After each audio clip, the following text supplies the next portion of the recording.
Welcome to Norse Talk, Information of the Gods. I am the Red Bearded Viking. This is Red Dranger. And once again, you guys, welcome to the show. If you guys are following us tonight on YouTube, go ahead and hit that subscribe button, hit the likes and comments on the videos. We have a special night in store tonight, you guys. We have via live through a Zoom call, Patricia Lafayllve, the author of A Practical Heathens Guide to the Astatru, and she is going to be talking with us tonight, you guys. She is going to be giving us a little bit of history on herself, kind of telling us about her journey into becoming a Norse pagan and a heathen, and how she came to the point of actually writing the book that we've been going through and learning from at this point. So, how are you doing tonight, Red? I'm doing really well. I'm excited for this evening. I'm feeling better. Sorry, everybody, for missing a couple of nights. I know I was under the weather there for a little bit, but I'm back. Just want to remind everybody in the both rooms that the author will be appearing tonight via audio. So you are going to be able to hear her voice, but you won't be able to see her because we couldn't achieve that tech-wise without getting a whole bunch of really bad reverb. This is going to be a fun night, and we've been looking forward to it for quite some time. Yeah, it's so exciting. So, you guys, here is Patricia. How you doing, Patricia? I'm doing really well, Randy. How are you? I am doing great. We are so excited for tonight. We've been pumping this up for the last couple weeks, ever since we set the exact time. Everybody's really excited to hear from you and just kind of hear your story.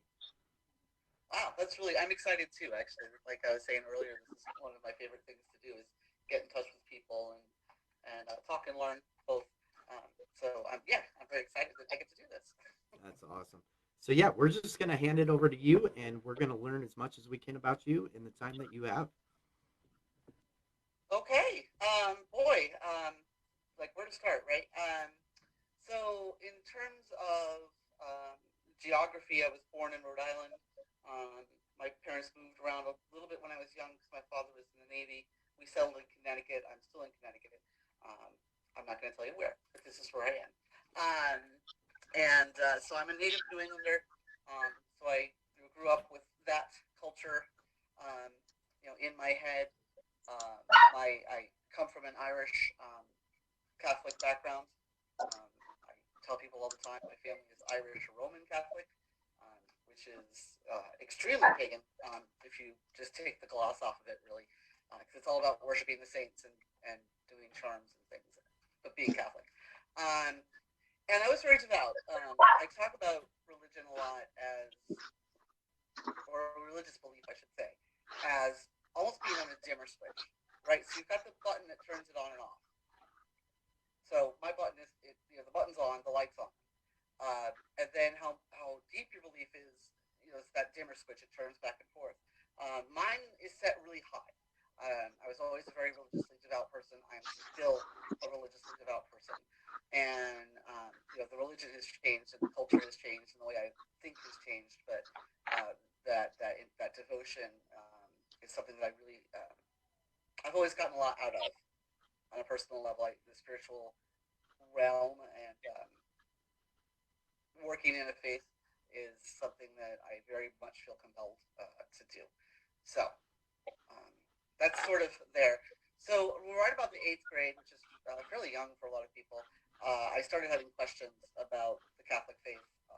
One of the key questions, which is why I just told you that story, is that I wanted to be a priest and perform service and liturgy and write everything from, all of it, the eulogies, the whole thing. And I wanted to really perform in that role.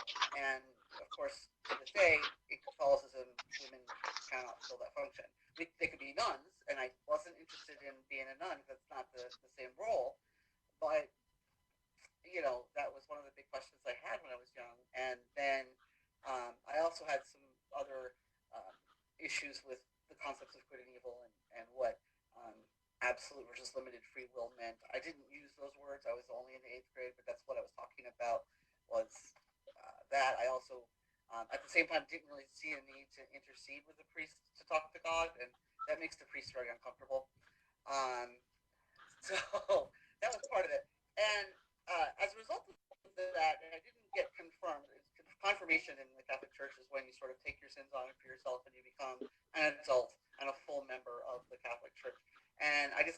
not to take confirmation because I just had too many questions. And I believed then that if you're going to make a promise to something, you really need to mean it, right? Which is, of course, the key to oath and oathing now. So you can kind of see the threads, right? How they sort of weave in and out. In some ways, there's a little bit of 20/20 hindsight, I guess, that, a lot of the ways that I thought then sort of fit where I am now. And so I began exploring other faiths. I first went through all of the Christian faiths that I could find in the area, and it wasn't really online then, I'll be honest with you, it was all books. But like whatever I could research and find out about, I would try to contact people. I don't know, it just didn't feel right, and I was starting to have some spiritual visions and things, because apparently I am wired that way. I don't think of myself as anything special in that role. I really don't. It's like carpenters are really good at putting up buildings. I can't put up a building. So, but it's the same level of skill. You know what I mean? It's a skill that you develop and you have discipline over. So I started having these things, and like, you know what? Nothing's fitting. So I started looking into paganism, such as it was in the mid '80s, and in the mid '80s there was Wicca, and that didn't feel right to me. Like, I bought Raymond Buckland's book of magic, we called it Bucky's Big Blue Book back then, and I worked through that, and it's very useful. It's very needful. It's a really great book, but it just didn't. There wasn't a click in my heart for it.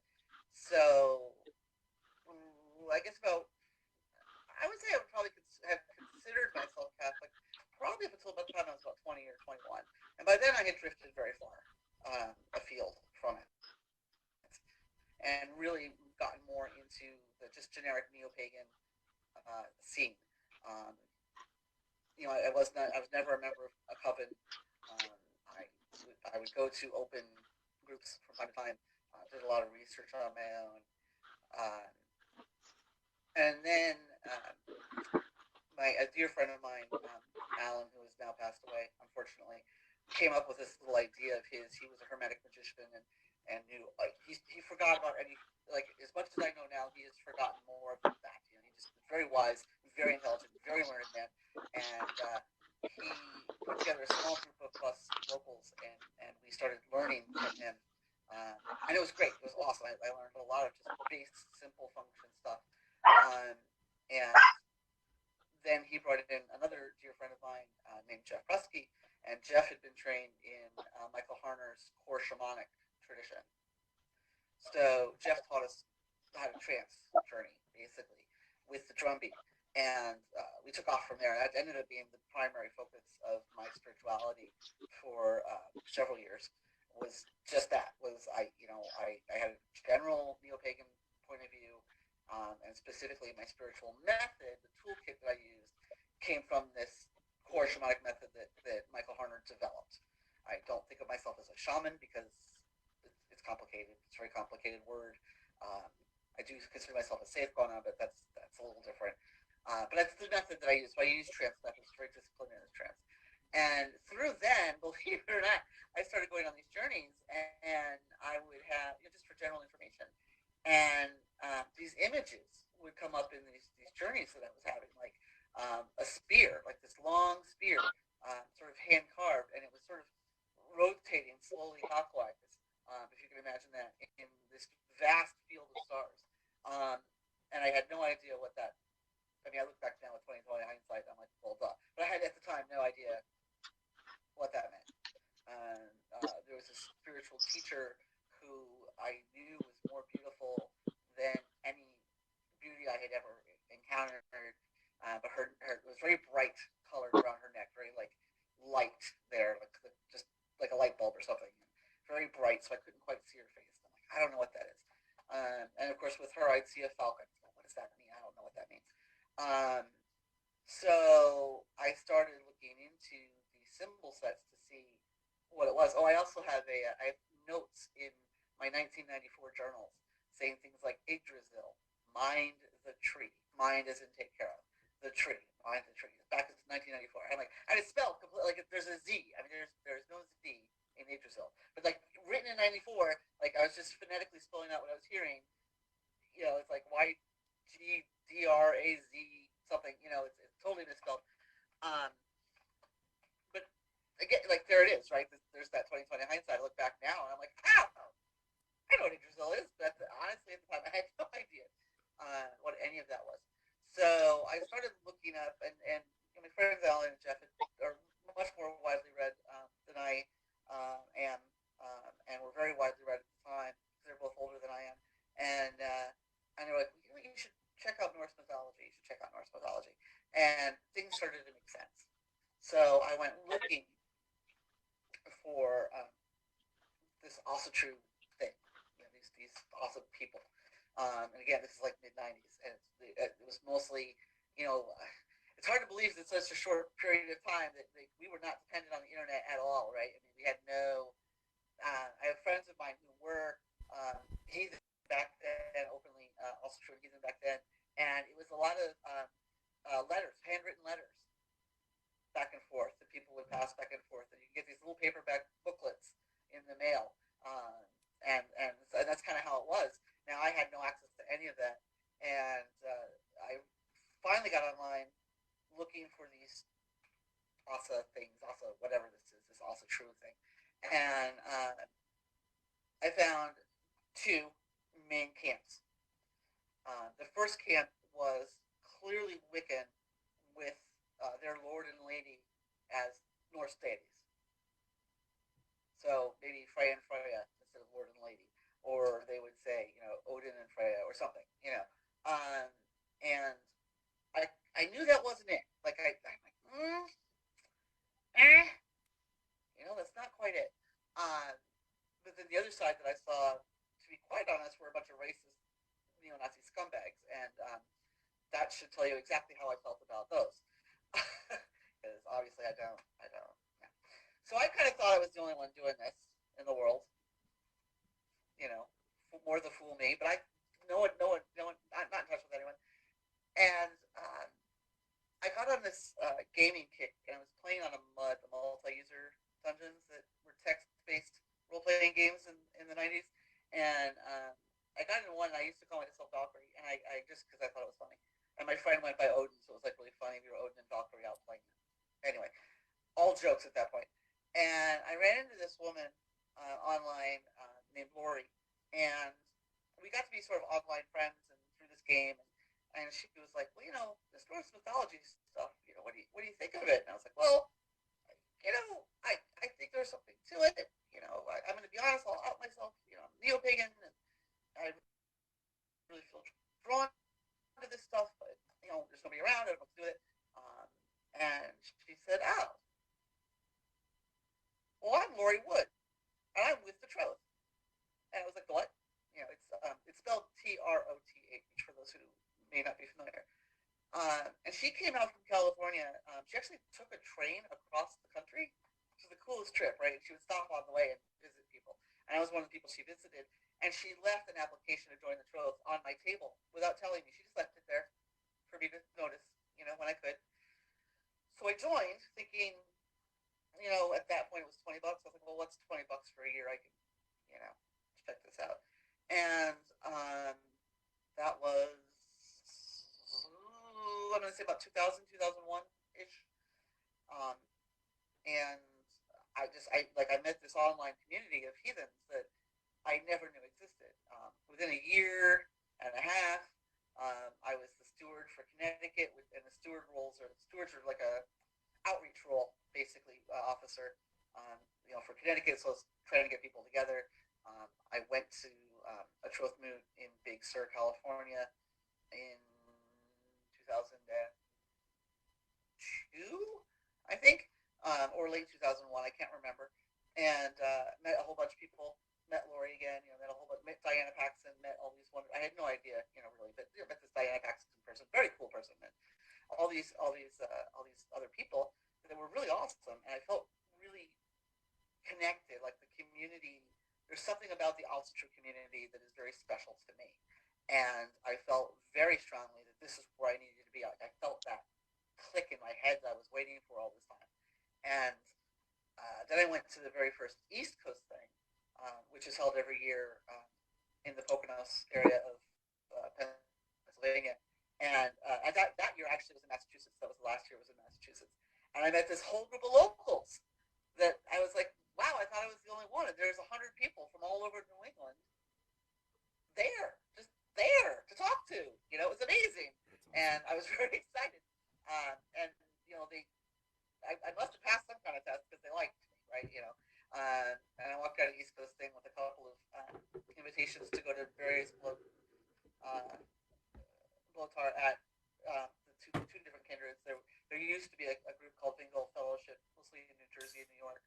um, and I still know people. They're still active, and I know them, and I love them. They've just disbanded in the natural way of things.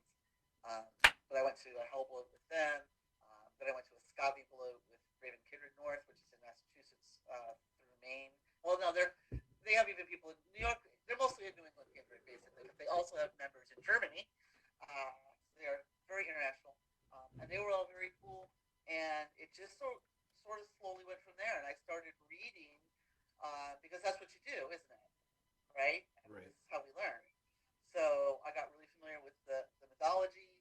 I picked up both of the Eddas, the younger and the elder Edda, and read through them. Took a lot of notes. Read a couple of different translations of them. Migrated into the sagas. Started learning about the history of the Viking era, and before it and after it immediately, and who's this Snorri Sturluson person and where does he fit? Because I am the type of person who gains a lot of spiritual value out of research. So it's important to me to know.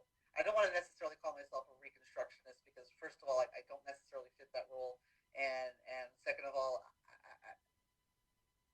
I don't know, it gets a very bad rap. That word gets a very bad rap these days.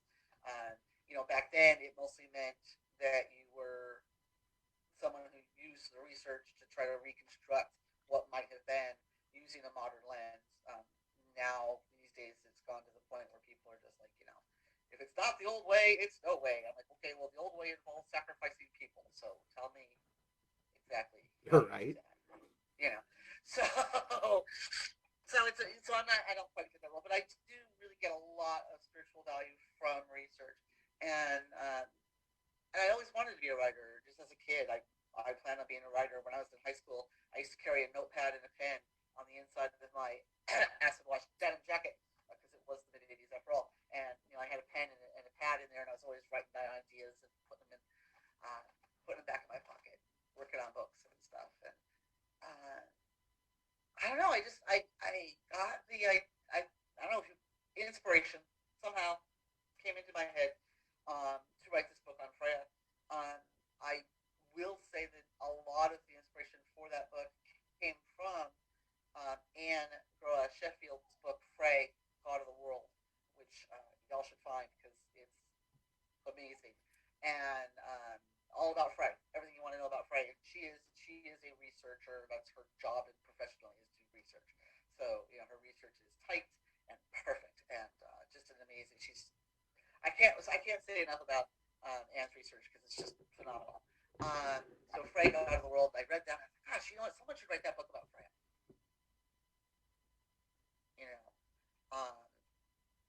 And then it sort of became more and more clear that if someone was going to do it, it might as well be me doing it because why not? And I might have felt kind of shoved into that direction spiritually, so I started writing it, and it took several years to write and get together. And in the end, I self-published it because it's such a niche book. I mean, how many people want to read a book about Freyja? It's not like a broader, larger book. So I knew it wouldn't sell to a mass market. So I went through Outskirts Press. I had a great time with them and published the book. And people started buying it and liking it. Who knew? And then I started the lecture circuit basically. So I would go to various festivals and do this. I would sit and talk and teach, and lead rituals and do all this kind of stuff. And one year I was in, what is that? 2004, 2005, 2006 ish. No, later than that. Maybe 2008, 2010. I forget. Anyway, I'm at this event in California called Pantheacon when it existed, and I'm leading a ritual on Freyja, and I led the ritual, and afterward, this woman, Alicia Gallo, came up to me and said, have you ever thought about writing? And I said, well, actually, I wrote this book on Freyja. It's so niche market, I self-published it, but yeah, I mean, I do. I've got this book out. And she's like, really? I'm like, yeah. She's like, have you ever thought about writing, sort of an introductory book for also true. And I said, funny that you're saying that because the book I'm working on right now, I'm tentatively calling it Toward a Heathen Ethic, and I'm talking a lot about the ethics and the different dynamics and stuff like that. And she's like, well, would you be able to do something more like even like more of a beginner thing? And I said, yeah, I suppose I could do something like that. I think that would be interesting to take on. And she's like, oh, good. She's like, because I'm Alicia Gallo, and I'm an editor at Llewellyn. And I went, oh. She's like, she's like, I would be very interested in talking to you more about you writing this book and us publishing it. So I managed to shut my mouth before the flies entered. So I'm like, like what? And I thought about it a lot because back in that time, I mean, Llewellyn. Let's be honest, Llewellyn has the reputation it has. They were not for a while all that discerning, let's say, about what they would publish. And I was very nervous about publishing with Llewellyn because I was like, I'd rather do a university press, of course, I don't know how this would go and what will it be seen and will they take it all over and all these horrible things happen that I've heard about happening to Llewellyn authors. And finally, a friend of mine, Evo Dominguez, said, he's like, I'm going to tell you a story. I'm like, yeah. He's like, Edward Thorson this was back when Edward Thorson was still talked about and before he kind of came out as darkly as he did. And he's like, he was looking to publish an introduction, like a runic, introductory book. I'm like, yeah. He's like, yeah. He goes, he kept figuring he wasn't ready. He's like, and Llewellyn approached him and he turned them down. And I said, yeah. He goes, yeah. And then Ralph Bloom published that rune book instead. If anybody, I don't know if you're new or whatever, Ralph Bloom used to be one of the only sets of runes and rune books you could find, and it's bad. It's very New Age. It's only loosely, tangentially, even Northern European. He got the names right, and pretty much everything else wrong. He uses a blank rune, which anybody who gets involved in rune studies knows. I call it my spare, so if I lose a rune, I can use that blank rune to carve a new one. Right. That's my set. So, and I joke, but it's pretty serious. The thought of, hey, somebody else could get this information out in front of you, and then Llewellyn won't be interested in it because he'll already have that book. So Alicia was kind enough to buy a copy of the Freyja book. I was going to give it to her, but she bought it. So this is my style, so you can see what my writing style is like. And after Pentagram was over, she emailed me and she's like, "Please, will you write this book?" And so I wrote this book. That's awesome. Is really where it comes from. So that's the inspiration for the writing. And I recently got inspired to write a book on the Norse goddesses. So it would be sort of, I don't know what the shape of it's going to look like yet because I haven't done all. I've started doing research on this book, so I'm going to write it. I don't know when. Please don't ask when. I don't know when. It'll come out. I got a lot of work to do. I'm at the very, very starting point. Lots to do. But it's going to be a combination of evidence and research and mythology and culture, like I do, mixed with more sort of what the modern inspirations for these deities are. And it's going to be focused just on the Norse goddesses, with the idea that if this works, maybe I'll write one on the Norse gods and sort of go from there. And as long as, Llewellyn wants to publish it, I've got an audience, right? So that's kind of where I'm going in that way. Spiritually, I stayed with the trope forever. I wound up serving as Connecticut steward, then High Steward, which is the director of the steward program. Then I entered the clergy program, became a god woman, is what we called then. I think we're called god people now, we're god persons now, if I remember the nomenclature correctly, but certified clergy anyway. And then I joined the High Reed, which is the board of directors, and I served there for a year, and then I ran for the position was steerswoman at the time. Now we're more gender neutral and we're accepting and inclusive. We just use the word steer, like the steer of a boat. Right. But I was that for a couple of years, and then I semi-retired, and then I really retired, and then I came back. And I am currently serving as the High Steward again because we just revised our steward program to improve it and make it more streamlined and more accessible. And so I was the one heading up that project, and therefore I got to be the first high steward under that project. So it's a 3-year position. I've served a year at this point. But yeah, so I'm kind of back. But I am clergy and steward. I also wrote the lore program that the Troth has. It's a self-study program. They've changed it. It has changed drastically since I wrote it, and it's so much better. So much better now the way they have it. They have it divided into units. Where I had it kind of divided into books, but it's great. What they're doing is great, and I'm still a member of the lore program. But I wrote that program because people were asking for a place where they could study our stuff, but not be clergy. Gotcha. You know, because not everybody wants that, right?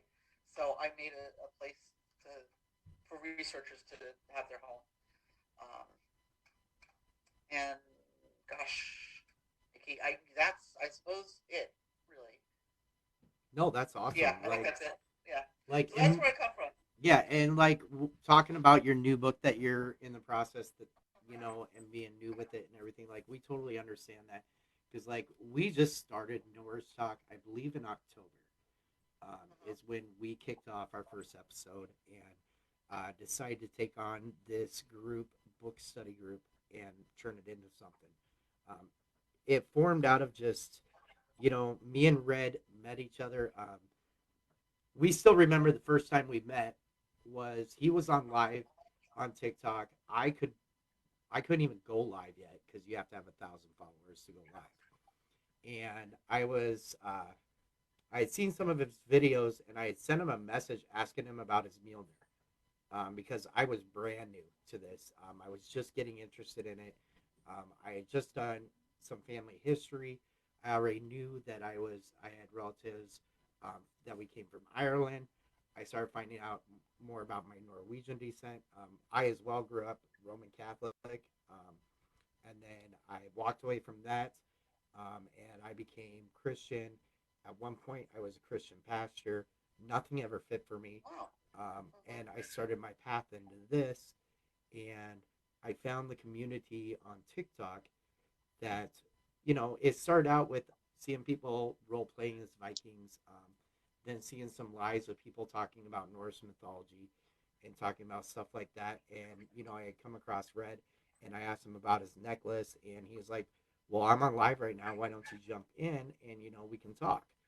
So at that point, I still couldn't go live, so we were just talking through comments. And then eventually I got to the point that I could go live, and me and him just started hanging out, talking all the time. We used to do a lot of face painting. We'd have nights where we would do art. He does wood burning, I draw. And, Nice. It just kind of, we developed this bond between the two of us where, like, it kicked off. Like, we fit each other. Like, it worked. And everybody tuning in when we were live together was enjoying the two of us being live together. So, I was on the way to to meet a big TikTok creator. And, I'm jamming out to my music, and I had this thought of starting this. And so I got home that night, and I called Red, and I said, hey, I've got this thought of starting a show between the two of us. I said, we're always on live together anyway. I was like, and we're getting out there in the Norse community, meeting all these people. And I said, one of the big things that I've noticed since I first started to now is, when you first came in, people were more than willing to answer questions, direct you in the direction you want to go. And there was a lot of controversy from TikTok over that happening, and people were getting banned and stuff. So everybody kind of went hush hush about it, and was just like, DM me, or you couldn't get answers from anybody. So I was just like, let's start this study group. And I already had this book. It was one of the first books I bought. Already read it, and he was like, this would be a good book to start with because it's a good generalization, giving you some background, and it gives you an opportunity to find interest of where you want to go next. And so we ventured into this book, and that's how we got to where we are today. Yeah, it's great. That's the whole point of the book. The whole point of my book was to provide exactly that, a place for people to understand, even non-heathens, because we get asked, like our families ask us, and our friends ask us, and here, read this book. It'll show you what I'm talking about. something that's accessible. I tried anyway to make it as accessible as I could. I think if I were to revise it, which occasionally I do think of doing, I would make it even more inclusive than it is. It's an inclusive book because I'm an inclusive person, but that was really before the book was published, really before the rise of this inclusive heathen movement Right. as a whole. So and I would definitely. I know you guys are going to be working on the Loki chapter, the Loki appendix, but that is one of the places where I would most heavily revise because much has changed. Because that Loki appendix, just for your information as you go to work on that, I was trying to show the Loki argument as it stood then, and it was very, very violent, very lots of emotion. Let's put it that way. About it, and I was trying to kind of boil it down and say, well, there's this, and there's this, and there's this, and there's this, and there's this. Trying to take a neutral point of view toward the argument as it was. The argument has evolved. The people's feelings about Loki have evolved.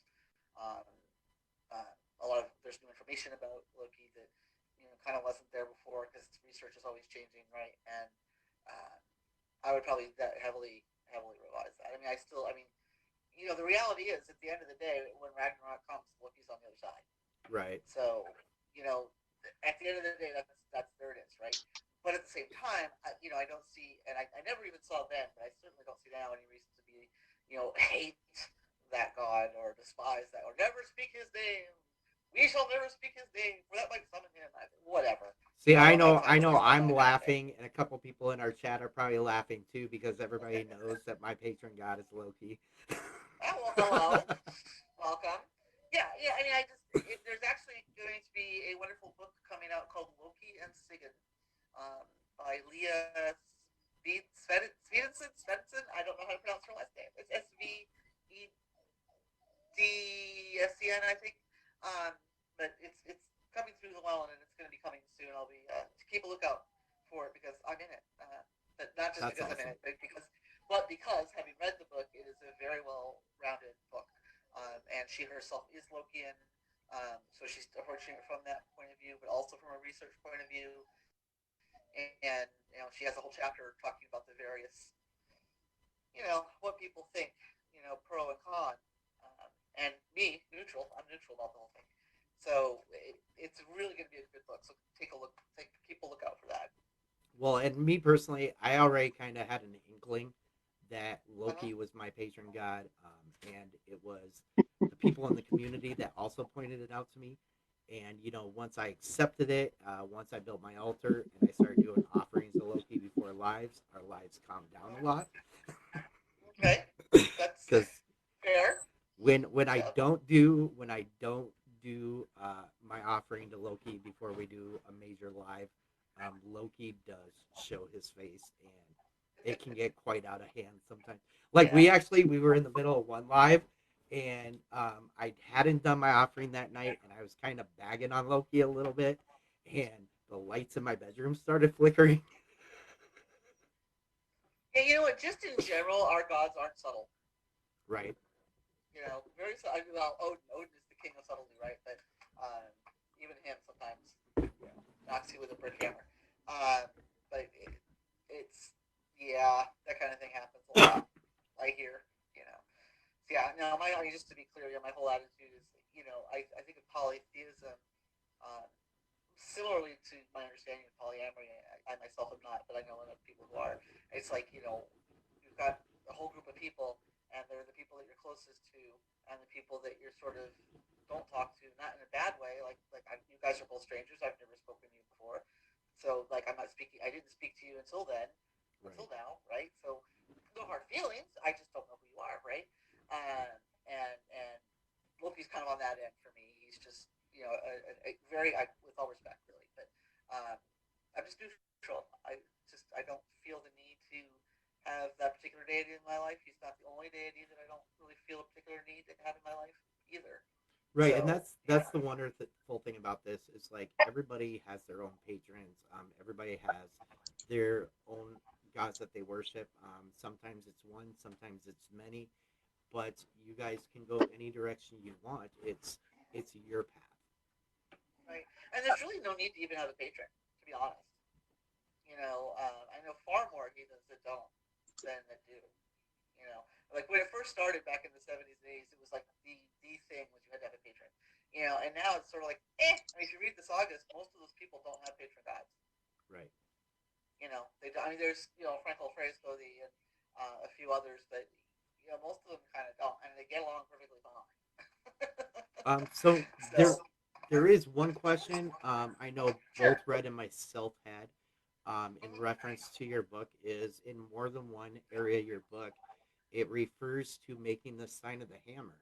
And Yes. we have both tried to research what the sign of the hammer is and come up with nothing.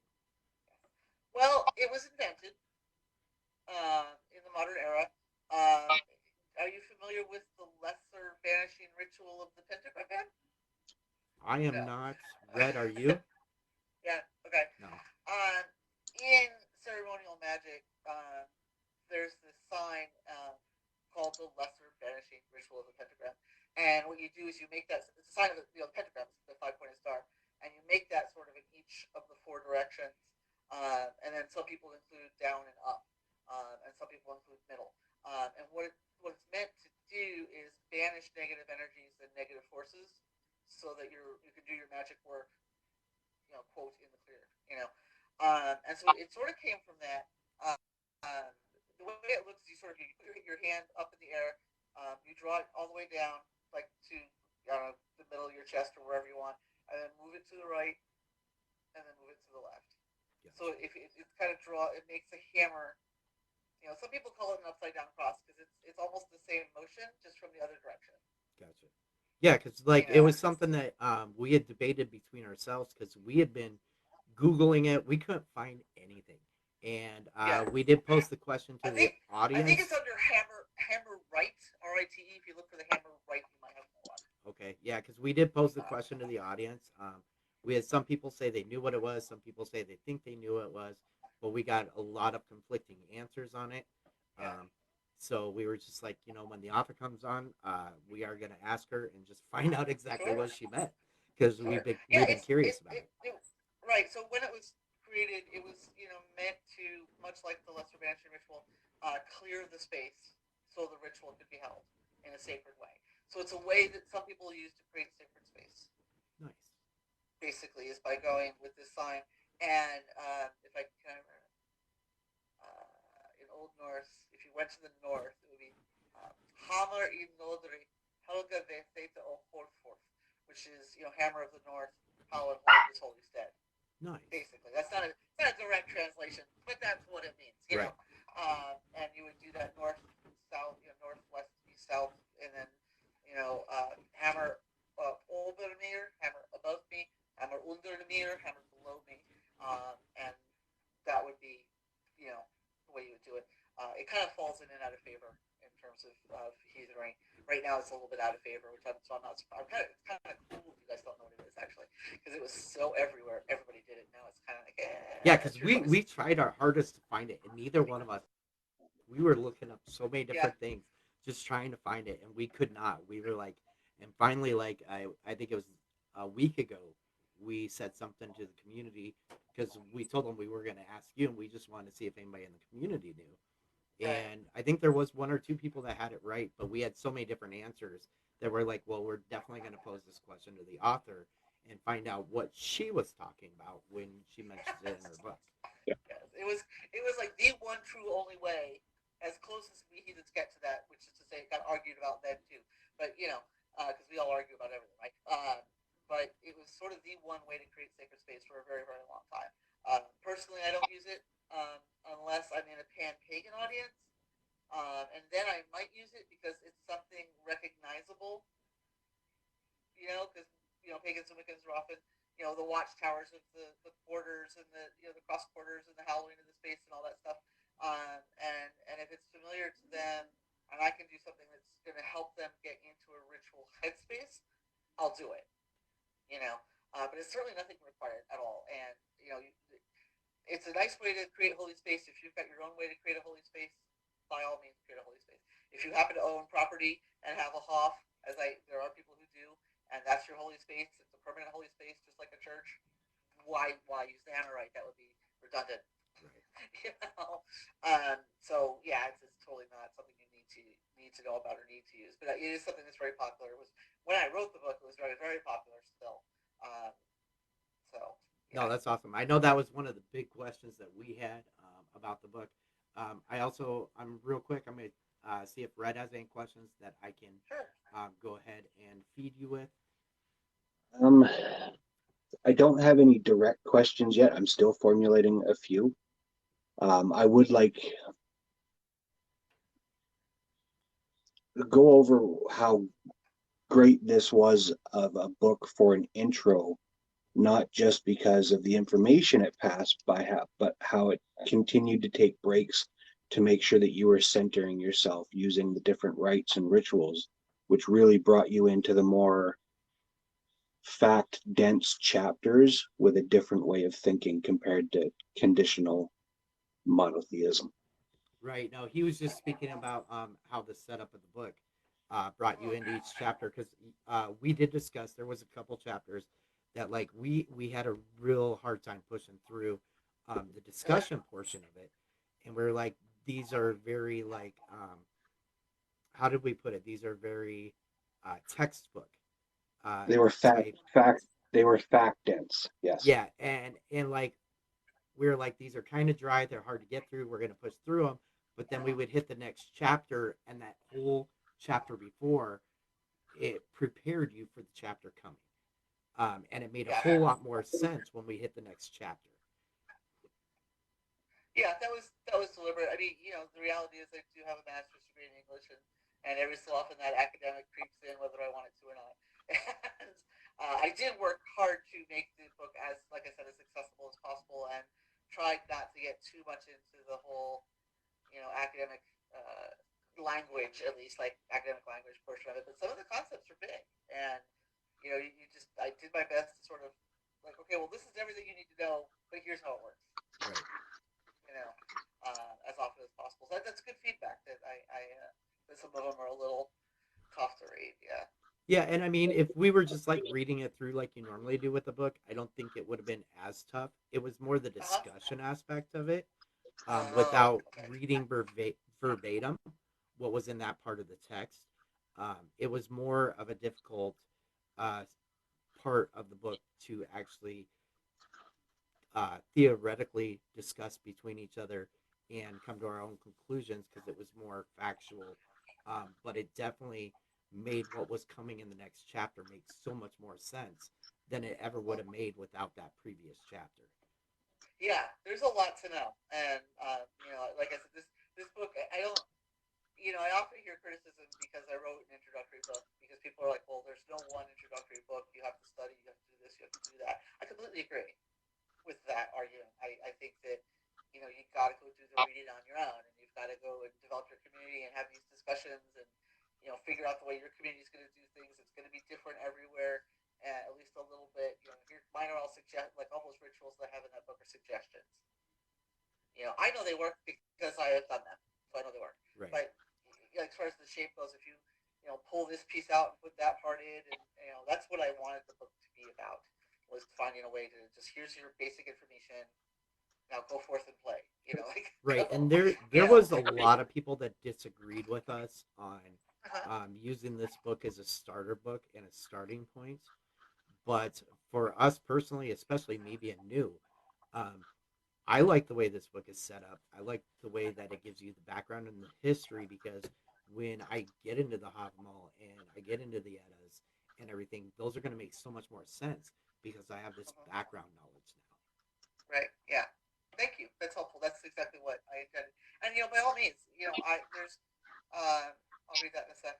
Uh, by all means, disagree with me. I mean, I have there's plenty of room. One of the things about being a truly open-minded person is you got to realize the facts change. Like, the book is old now. It is. The facts have changed. There's a lot of updated scholarship that is.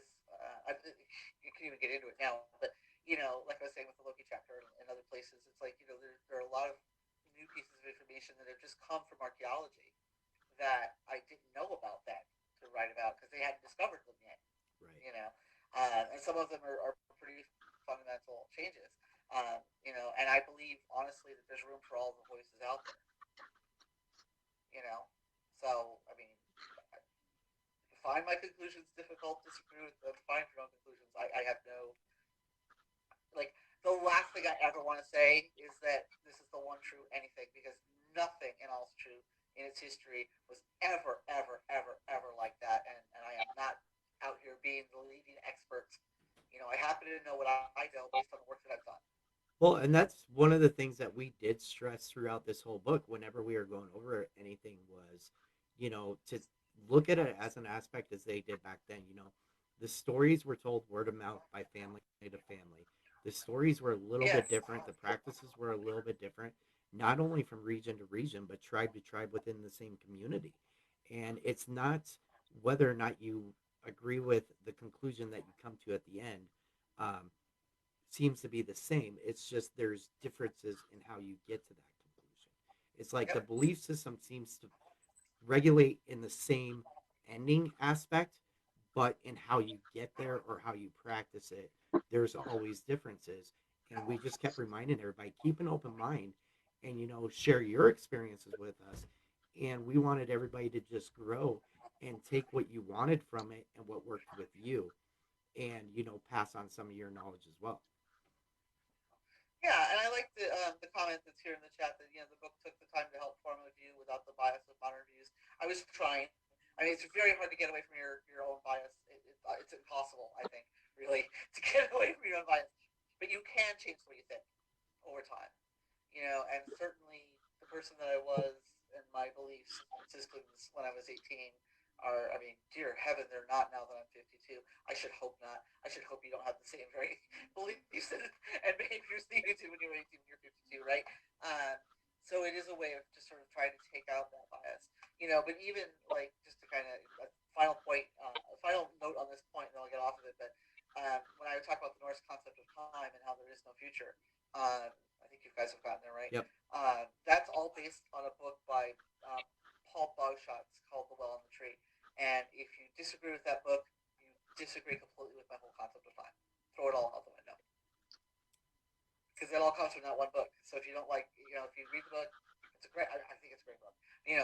Obviously, and this is obviously what I have formed my opinion on, if you don't think Socrates, I included Socrates in the ethics portion because he was a polytheist philosopher. He's one of the very few polytheist philosophers out there, really. If you look at how many modern philosophers there are, with these more monotheist or atheist views, like this is an actual polytheist viewing ethics in a polytheist way. But he is Greek. He's not German. He's not Northern European at all. And the Greek culture was just based around the systems of the state and the city-state, and it was completely a different culture than what was going on in Northern Europe at the time. It completely is. And I'm not I'm the first one to admit, yes. But as a suggestion, this might have been the way that they looked at it in a similar way, across because Greece and Northern Europe aren't that far apart, really. And but even just the geography and the weather of Iceland and Greece are completely foreign to each other, right? So of course the mythology isn't going to be the same. So I took the suggestions that I had and I offered them out there. But yeah, I honestly, truly, I could poke holes in my own arguments all day long. So. Oh yeah, and like this book has opened up so many conversations with different viewpoints, so many different theories that people put out there. It's just been an eye opener and a learning experience for both myself and Red throughout the whole journey through this book as we went, and it's just been amazing that because one of the things that we strived um, when we had our room going and the show going was that it was a safe place for everybody to come and discuss their opinions. And the thing is, we welcome opinions. We do not welcome anybody attacking anybody for their opinions. And as long as you respect that you may have a difference of opinion, but it's their opinion, and let everybody feel safe and welcome, everybody's welcome in the chat. Right. Yeah. My personal line is hate. I draw the line at hate. Yeah. So we've been able to. Other than that, I may disagree with you completely, but I'm willing to listen. Yep, and we've been able to keep a really good open chat room where people just feel safe coming and discussing how they feel about things and their viewpoints, and without threat of anybody maliciously coming after what they're saying. So it's been Right. really Yeah. good. It's great that you've got the community. I hope it continues to evolve that way because Yeah, it's great to have communities like that. yeah, Yeah. this is a great community. Like me and Red love this community because both of us are in areas where we don't really know any other pagans, um, and so we connect with people virtually online and do our lives and everything so that we can feel that sense of community because we don't have that community around us. Right. I mean, that's the good thing about organizations like the Trail. Is it's an online community, but at least it's a community. Yeah. And we're on Facebook. We have email threads and conversations, and there are people from like every generation of heathenry. We've got some. Now they're calling me an elder. Apparently, I'm an elder in the Trail now, and which I gratefully accepted. I'm very honored. I'm not making jokes, but I'm very honored that they selected me. But I went. How am I an elder? What? I just started. Well, no, it's been 20 years, Patty. So I had to remind myself of that. It's been 28, actually. I think it's 28 this year That's awesome. for me. So it's been a while. But there are people that walk in, like yourselves, that are sort of in the middle of brand new, and you get people that are like, I'm interested. I'm not even sure I am. And and the truth being inclusive means like the hate mongering and stuff is out. And we people disagree. It's totally okay to disagree with each other. I think there's nothing wrong with that. But it doesn't. It's not allowed to descend into attacks. Right. And when it does, those people usually end up leaving because they realize that this isn't the place for that. That's the Yeah, nicest way I we can put it. actually Red and myself. We actually did suffer some flack when we first started with Norse talk because there was until people in the community actually physically checked it out and saw what was going on. They were like, "You guys have no right to be doing this. You're not teachers. You're not." And we're like, "We're not claiming to be. Like, we're not Right. trying to teach. We're trying to learn together and just create a solid, safe environment for us to go over books and study books together." But we did Yeah, in the thank you. beginning come Yeah. under some flack for it. Oh, of course you will. I mean, if you ask a question in a heathen circle of 5 people, you will probably get about 12 answers. I mean, that's just the way that it goes all over, all over. I've never seen it different. It's just the way that it is, and people argue back and forth. But again, like it gets to the point where I have a whole. I'm not going to get into this ranty subject, but there is a whole kind of circle of I'm a better heathen than you are. And that's they don't say it like that. They don't come out and say it, but Right. that's really what they mean. Is I'm better at this than you are, and that is like the biggest crock of. I'm not going to say it on TikTok that could be out there because I mean we are all heathen, and I look the people that came before me helped build me up, and I'm helping build up the people that are coming after me. That's the whole point. I like this comment about the exercises at the end of the chapters, um, and how that those were informed by the chapter. I think that's really nice to hear. Um, it seems to set the book seems to set the mind into a slightly different way of looking at the material, and I hope so. I hope it is a slightly different way of looking at the material. Yeah, but you'll develop. Even my thoughts on Astatru 28 years ago are not the same as my thoughts on Astatru now. I mean, well, like when it comes to the mythology and stuff, the mythology is pretty clear. But like the way that I was then and the way that I am now are different. Right. Because I continue to evolve based on the information that is out there. Well, And the discussions. Yeah. yeah, that's the same with us. Like people have watched us evolve since the show started, along our own paths and get to the point that we are, and they'll continue to see us evolve as we keep going. Yeah. Yeah. And that's the whole point, right? Yeah. Keep going as long as you can, and when you can't anymore, you stop. I haven't stopped. I stopped for a while, but I haven't. I've picked back up again. So, well, let's put it this way: I never ever stopped being heathen. I have been heathen. I have not. Even when I was doing absolutely nothing but sit on my sofa and watch Netflix, I was still heathen. Right. Sitting on the sofa and watching Netflix. You know. So it's not like I ever gave up on the faith because I have not done that, and I don't think that at this point I do not think that I will. But uh, in terms of the level of activity and what you can do and what you can't do, I mean, people have lives, right? I mean, people have children, people have work, people have responsibilities outside of work. I mean, and that can take you away from being active. And I think that's an okay thing to be too. Oh yeah, 100%. Yeah. So. I know I didn't have any other questions. Red, did you have any other questions? Well, she talked about the new book that she has. I did just We want to love make. the way that. I did just want to make an. Sorry, go ahead. No, Oh, go ahead. are you Red. frozen? Oh, okay. Nope. Sorry, you froze for a second on my end. At the beginning when we opened up, she made a really interesting comment about meeting people through playing online games and digital. Even though it was the beginning of the digital communities coming together, I did just find it really interesting that beginning of her journey is very, in a sense, similar to so many of the people that have popped into our guest boxes in the last little bit. That have all been brought together and formed all of these little sub communities. And you look at the different discords, there's people playing together, learning together, scaring the shit out of the dogs together. Right. No, he was just mentioning. Hey, stop. Your incense went out. I'm gonna let the dog out real quick. Hold on, guys. No worries. Go ahead. The land to our calling.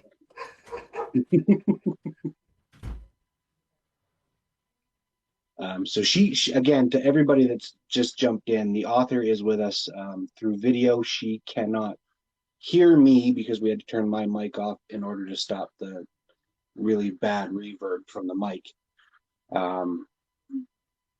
Everybody in both rooms, thank you so much for being here. You guys make a world of difference. Thank you so much for smashing that like button. We are at 5.3K on my side. I can't see what side Redbeard's on because my other device is onto this audio call. So thank you so much. It looks like you were speaking a bunch, but as we had beforehand, I can't hear a word you just said. So if you are, I didn't want to interrupt you. You look very passionate about what you were saying. But if there's something you need me to respond to, if you can put it in the chat, I'd be happy to. I think he's typing it now. Oh, okay, cool. Just making sure. I was like, you look very involved. Yeah, sorry. I was just talking to the chat. I mean, does anybody else have questions or anything, or are we? I haven't seen any on my end. I'm not sure if Red's had any on his end. Yeah, well, we'll open it up now because we said we were going to make everybody wait so that they didn't get lost in the comments. If anybody in the comments does have a question, what we could also do, if you want, is I could jump into the box, and we could let the community ask some questions, if you want. Yeah, that works. And she's so Red's okay. gonna. Yeah, Red's just gonna jump into my guest box real quick, and we're gonna bring a couple of people in the community into the guest boxes. That way, if anybody has any questions, we'll hang out with you a little bit longer, just to see if anybody has any questions that they want to ask, and I can just revert them to you as they come in. So I'll get everybody in my end. Please jump on over to Redbeards because I am about to end this and jump over to the box over there. Giggles asks, "How did you choose the artwork in the Freyja book?" Actually, the artwork in the Freyja book is by a wonderful, again, people that I know, right? A wonderful heathen friend of mine named Denise Bowen, and I requested that she, read the text and come up with some art. He decided that line drawing would be clearest in terms of publication, because we would get too much shading, it can be muddy on the page. And, right. So we went with simple line. That's actually Denise's suggestion. We went with simple line drawings, but all of those were entirely inspired by Denise Bowen reading my stuff and thinking, "Oh, I should make a this," and that's where that came from. And then I organized it into where I thought it would fit based on where the text was. Very cool. But even the cover of that, the lady with the feathered cloak and head, and the ravens, and the falcon and the animals and stuff. That is all Denise Bowen too. She drew that cover as well. You guys, the guest boxes are open if anybody wants to jump in the guest box. If you don't want to jump in the guest box or can't, and you have a question at this time, put it in the chat and I'll read it to the author, so that we can get any questions you guys might have answered tonight as well.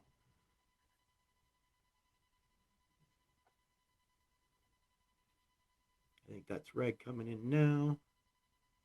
Yep, Red's coming in and Giggles is coming in.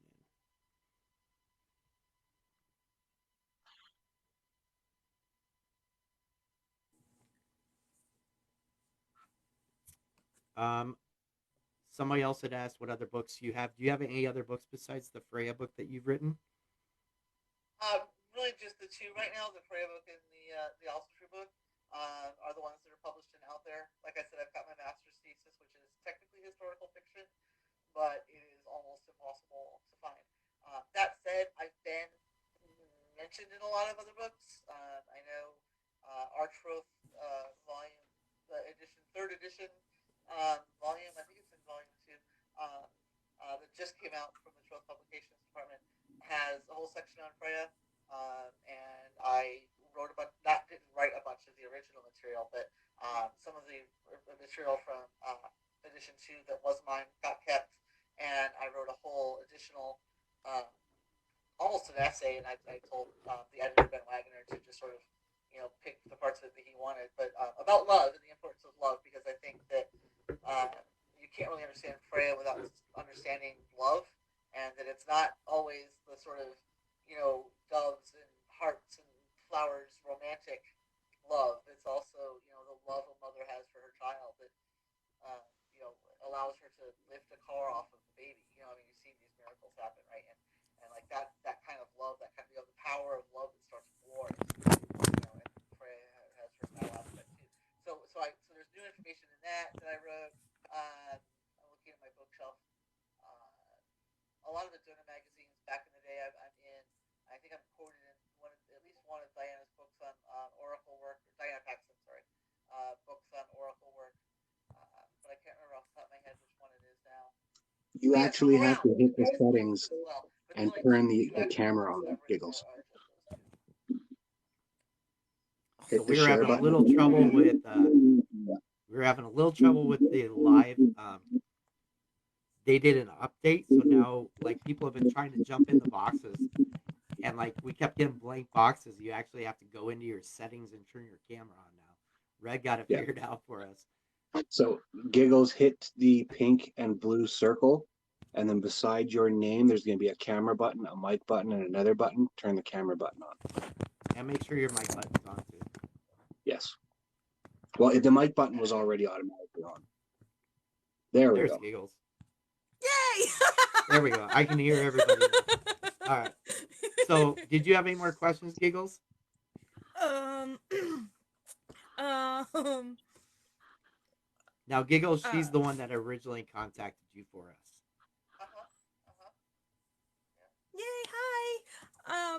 I love this book because I am what I consider an extreme newbie to being Norse pagan, and there was just so much information out there. I didn't know where to start. And when I met Red and Dranger, they were talking about setting up Norse Talk and about your book, The Astatru. And I already had two different style Astatrus, and I didn't have yours. And I'm like, well, what's the difference between them? So I bought that, and I just immediately fell in love because I'm like, okay, this is simple. This is like, it literally is an introduction to chapter 3 was one of my favorites. The introduction to the gods and goddesses. And I felt a pull towards Freyja. And then I saw that you had written a book on her. And that got me all excited. So I immediately purchased that. Yeah, that's about it. So she's basically, I'm going to try and relay this as best that I can back to the author. She is talking about she has another Austria book that she's read as well. She really likes your books. She has your other book as well, the Freyja book. She's a very big fan. Oh, great. I suck at relaying. Would it, Redbeard, if I jump out of the Thank Zoom you. call, Thank you, Giggles. I appreciate that. will that make it? Will she be able to hear them then? If I unplug my mic, Yeah, because if it might work. I'll jump out of the Zoom call, and that way you can unplug your mic, and that way people can think. That way she's Okay, not well, just waiting for it to relay. yeah, stuff. we'll try that. That way, maybe she'll be able to hear everybody else. So I'm Yeah, gonna okay. unplug my Okay, mic, great. guys.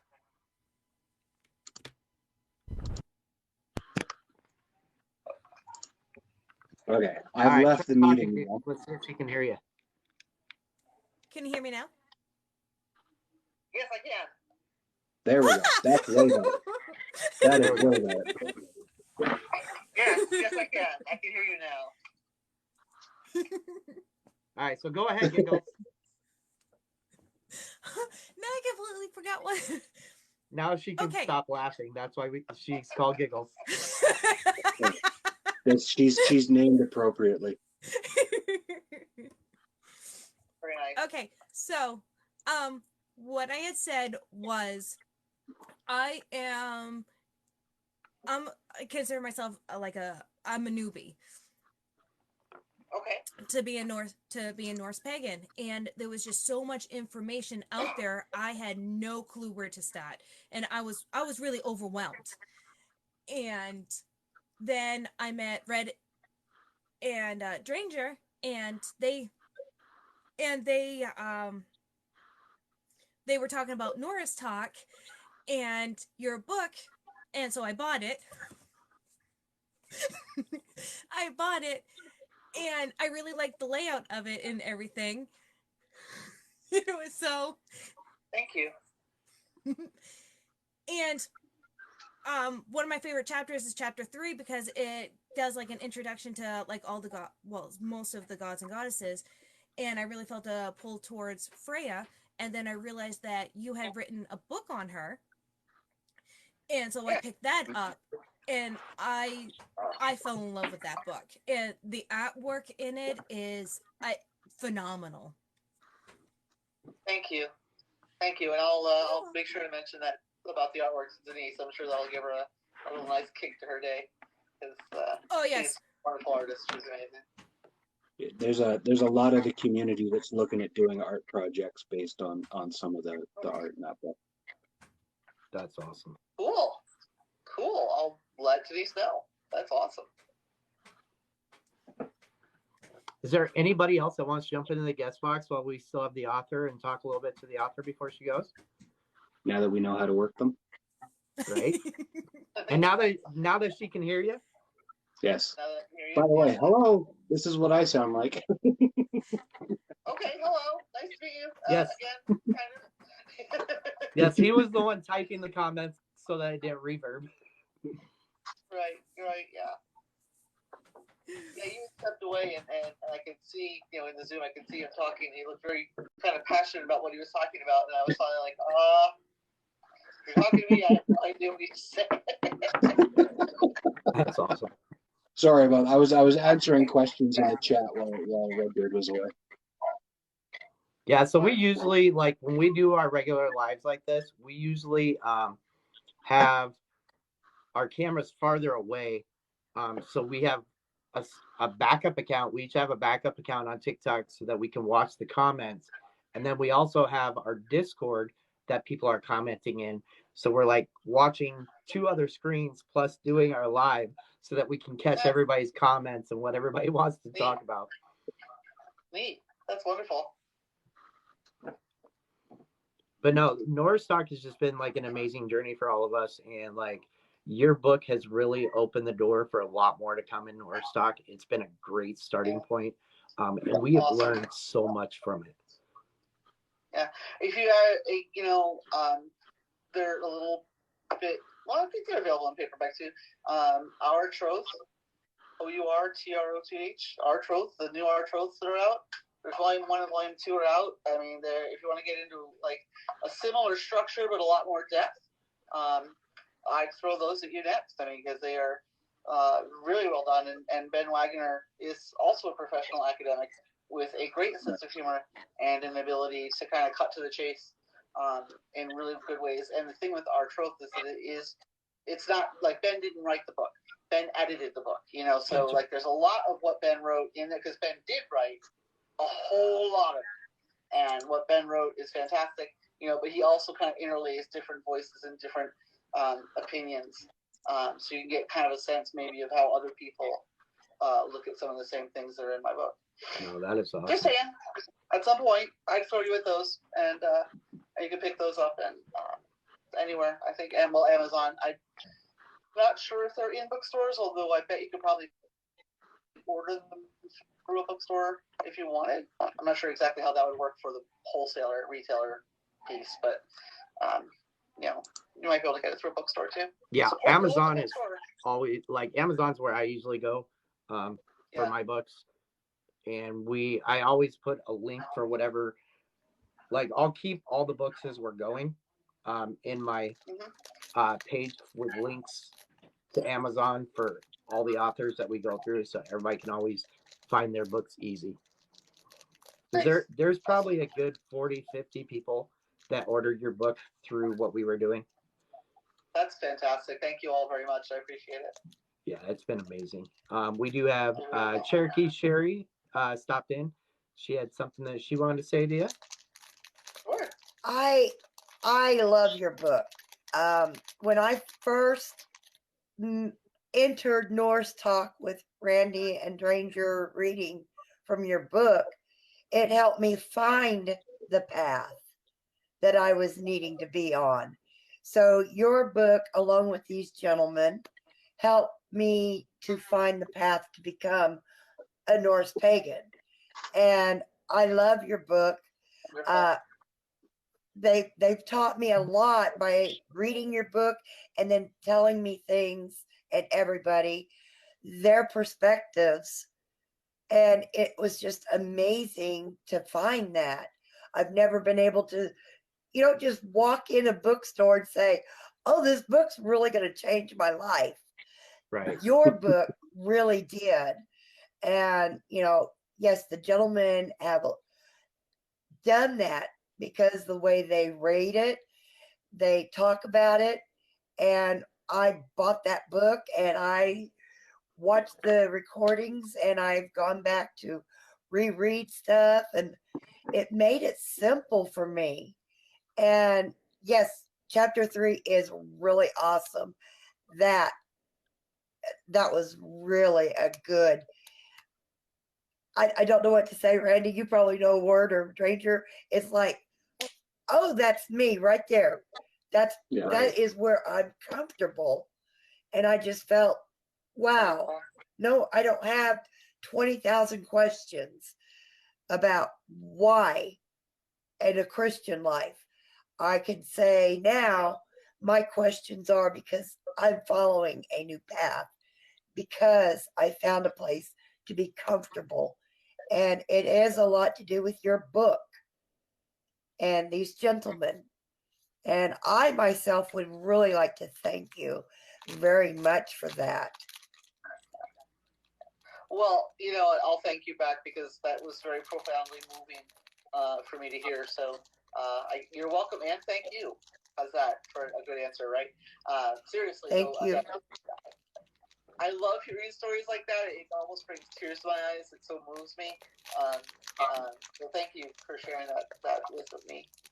No, that's awesome. Thank you very much. Well, we don't have anybody else waiting in the box. So if you had anything else for me and Red, we'd love to hear it before we let you go. No, I think that's what I got. I mean, you know, thank you for reading my book. Thank you for choosing my book.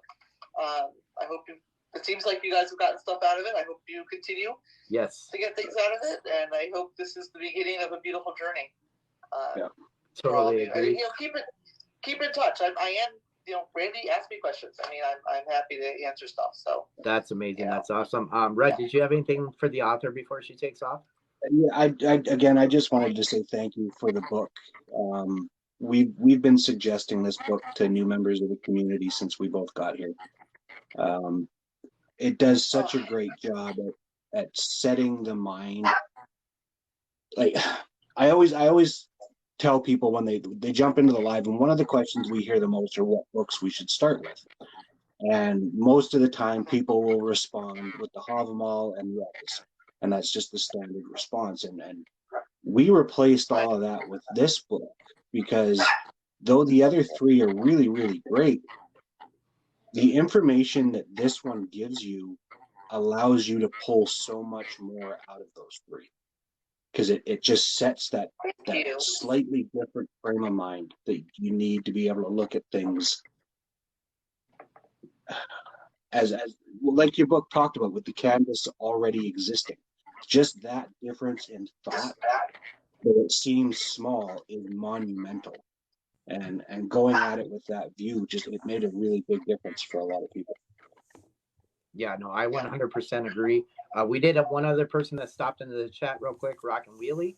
We'll let him talk to you real quick, and then we'll let you go. Sure. Hi, first of all. Hi. I'm also fairly new, actually very new to Norse paganism.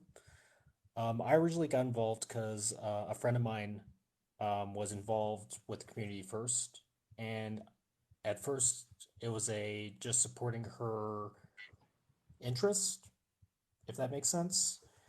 Yep, it does. But after coming into Norse Talk and having them, read through the book, especially chapter 3, I know people have said that. Chapter 3 was really eye-opening with the gods and the goddesses. And then I also jumped in, what really reached out to me was chapter 9, with Drenger actually mentioning choosing your family. And like I've always been I'll say a floater. Like I've had friends in like different groups or different circles, but never actually had like a like my own circle. And this is like the first community where I've actually felt like I belong. So those two chapters were like the two big things for me. And I've always, and Drenger always comments saying, now that I'm new, he always sees me everywhere, which I am. But that's because I want to be involved as much as I can and not like fade into the background, so to speak. Yeah, no, it's. I mean, go ahead, Patricia. Yeah, it's. I mean, by all means, stay active and do what you can. I am fortunate enough to be in the middle of a huge community called the Northeast Astatru group, not Northeast Heathens. Of course, it's Northeast Heathens now more than we use Astatru, but we're Astatru too. And they have this long-standing festival that they run at the weekend before Labor Day weekend every year. And I walked into this provided community, and so I understand what you mean, because it was like suddenly like I remember going to that first thing and thinking, wow, I've just met 100 of my closest friends. Exactly. And it wasn't that many, but you know what I mean? Like I've just met this whole group of people that are my friends. Right. So I understand exactly what you're talking about is what I'm trying to say. And it is such a wonderful feeling. And I'm so glad you've got that feeling because it's joy. It's full of joy. So thank you for sharing that. It is. And like through this group, I've actually branched off into like subgroups like they mentioned like early on in the stream. So I'm like making friends, like I still have the different groups, but like we're all one big group now. So I still am a floater, but not as much as I used to be. So, but this book really has helped me in a lot of ways, and I'm actually the happiest I've been in years, and that's not a joke. That's awesome. So, but I'll go ahead and jump out. Cry. I mean, this is wonderful to hear. That's wonderful to hear. I don't know if that got obscured by my sleeve, but yeah, that's thank you. That's wonderful. Yeah, no, and like in the comments, there's so many people just talking about how this book has helped them to understand going forward with the history that it gives, and it sets you up for the other books where people that have read the other books and then gone back and read this one with us now are saying that there's so much information that didn't make sense in those books that now makes sense because you gave the background on things. You put out there what these other books aren't, that these other books just assume you already know this stuff. You know what? Why is the most important question I think you can ask, and that was what I was trying to answer some of those whys, because why I'm like a 2-year-old. Why, Right. Yeah, because we've gained such a great community that we've become part of, and so many great people tune into the show on a regular, on our Monday and Wednesday nights when we have our episodes, and they've been so supportive of what we're doing, and they've pushed us to continue doing the things that we're doing.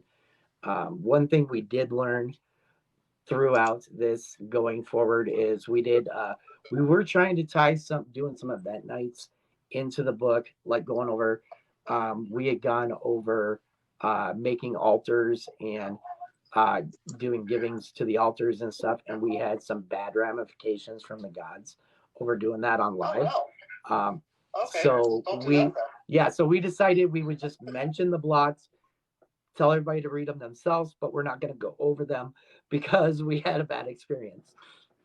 There were multiple offerings As made to different I said, things. the gods are not subtle. They will make themselves clear. Yes. So Yeah, they made themselves very clear that night. Yep.